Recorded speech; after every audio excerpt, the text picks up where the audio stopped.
திருச்சிற்றம்பலம். அள்ளிக் கொடுப்பதில் வல்லமை பெற்றவன் அப்பன் அண்ணாமலையான். தினம் அச்சம் தவிர்ப்பவன் ஆறுதல் சொல்பவன் அப்பன் அண்ணாமலையான். கள்ளம் கபடம் இல்லாதவர் தம்மிடம் காவலில் நின்றிருப்பான். இங்கு கால்நடையாய் வரும் மானிட ஜாதியை கண்டே களித்திருப்பான்.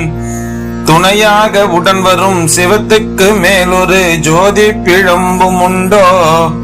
அந்த நடராஜன் போலொரு அற்புத தெய்வத்தை சொல்ல மொழியும் உண்டோ? தில்லையில் கூத்தனை கண்கொண்டு கண்ட பின் வேறொரு சொர்க்கமுண்டோ? அப்பன் கருணையிலாயினும் வீரத்திலாயினும் நம் சிவனை வெல்வதுண்டோ? சித்தர் வணங்கிய திரு அண்ணாமலையை நாம் சேர்ந்து வணங்கிடுவோம். நம் சித்தர் வணங்கிய திரு அண்ணாமலையை நாம் சேர்ந்து வணங்கிடுவோம். அந்த சிக்கலிலாயினும் இன்பத்திலாயினும் சென்று கனிந்து நிற்போம். அடியாருக்கென்று திறந்திருக்கும் அண்ணாமலையை கண்டு கொள்வோம். அங்கு பாலாபிஷேகமும் தேனாபிஷேகமும் செய்து பணிந்திடுவோம்.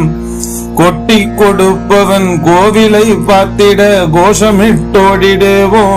ஓம் நம சிவாய. கொட்டி கொடுப்பவன் கோவிலை பார்த்திட கோஷமிட்டோடிடுவோம். முள்ளும் குத்தட்டுமே கல்லும் தட்டட்டுமே வழி கொஞ்சமும் கண்டு கொள்வோம். 6 ஆன 20 ஆடி நடந்து செல்வோம். சில ஆனந்த பாடல்கள் அப்பனை பாடட்டும் அன்புடன் ஊந்து செல்வோம். ஊர்கள் நேரட்டும் உமையவள் பாகனை உச்சத்தில் வைத்திருப்போம்.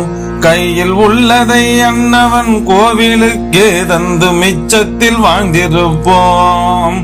அடியார்கள் கிரிவலம் மெய்யாகவே வந்த மெய்ஞான அப்பனுக்கு 2 கால்கள் நடக்கின்ற நடையினில் தான் உயர் கனிவு நினைந்திருக்கு. 5 எழுத்தாகிய பஞ்சாட்சரம் சொல்லி பஞ்சு போல் பறந்து செல்வோம். திருவடி காணனம் கால்கள் 2மே காற்று போல் கடந்து செல்லும். காலம் வழிவிடும் கச்சிதமாய் சென்றவன் கால்களிலே விழுவோம். அவன் கால்களிலே விழ கால்கள் நட